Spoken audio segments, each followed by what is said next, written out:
बालाघाट के रहने वाले शरद सिंह ठाकुर बताते हैं कि लॉकडाउन के कारण उनके संबंधी 13वीं के कार्यक्रम में बालाघाट नहीं आ सकते थे और लॉकडाउन में भीड़ एकत्र नहीं होने देने के नियम का पालन करना भी जरूरी था।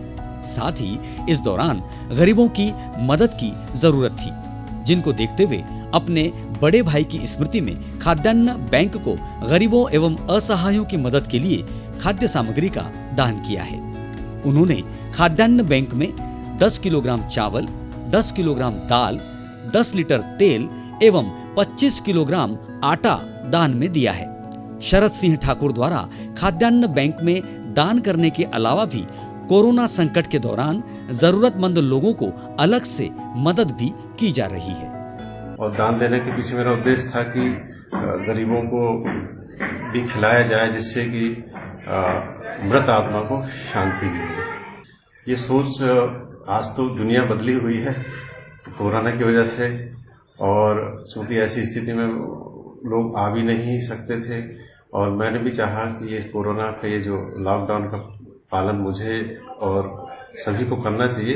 ये सोच मेरी इस वैश्विक महामारी जो बीमारी है उसके दृष्टिगत रखते हुए आई, और मैं अपने रिश्तेदारों को भी निवेदन किया कि ऐसी स्थिति में सब लोग ना आए, मुझे तो करना ही है ये काम, और ये सोच है और सभी को इस चीज़ों का पालन करना चाहिए। शरद ठाकुर की इस पहल को बालाघाट के रहवासियों के साथ जिला प्रशासन भी सराह रहा है।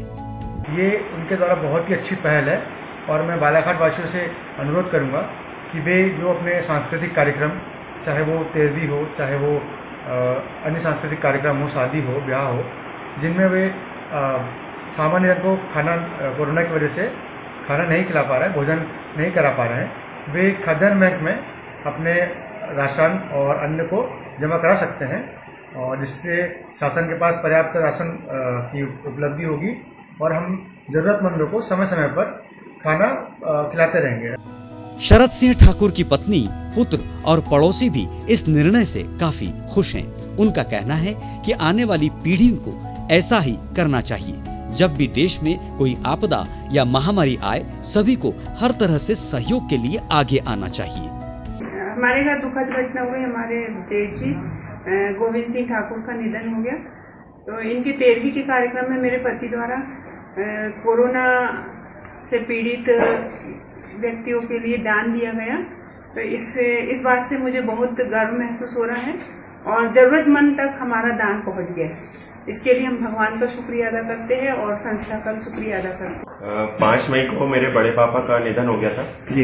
इसके उपलक्ष्य में मेरे पापा ने 13वीं का कार्यक्रम न रखते हुए गरीबों के लिए अन्नदान की व्यवस्था की, जिसे मैं बहुत सराहनीय समझता हूँ। और मेरे पापा मेरे लिए एक इंस्पिरेशन है कि ऐसा आगे की युवा पीढ़ी को भी करना चाहिए जी। मैं मेरे पड़ोस में शरद सिंह रहते हैं, जिनके बड़े भाई का देहांत हुआ था जी, और उनके देहांत होने के पश्चात राजपूत समाज के ये हैं, और राजपूत समाज में जो है 13वीं बढ़ चढ़ के की जाती है, लेकिन इनके द्वारा इस प्रकार की परंपरा को ना अपना के वर्तमान जो परिस्थिति है उसका निर्वाह करते हुए अन्नदान किया गया है।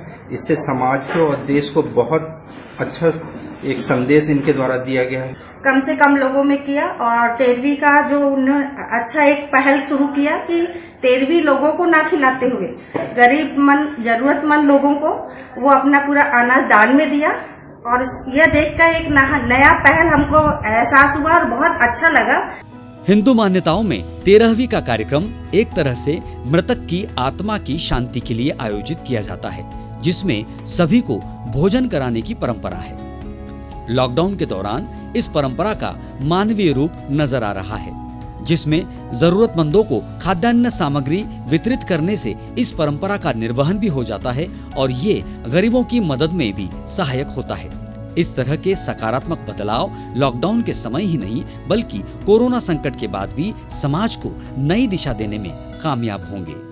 ब्यूरो रिपोर्ट, दूरदर्शन समाचार, भोपाल।